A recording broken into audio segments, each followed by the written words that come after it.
How to fix Honor Magic 7 video recording not working. So let's start the video. First of all, restart your device. For restart your device, press and hold power button.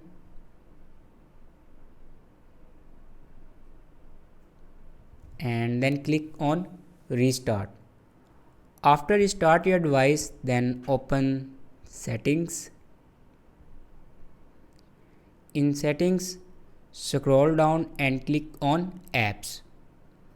After clicking on apps, then again click on apps. Now here you can see the option camera. Now click on camera and then force stop your camera. Now click on force stop and then again click on force stop. After force stop your camera, then click on storage, and from here you can clear your cache memory. After clear your cache memory, then go back to your main settings and then scroll down in last, and here you can see the option system and updates. Now click on it and then click on software update, and here you can check your software update. If it doesn't update to latest version, then update it to latest version.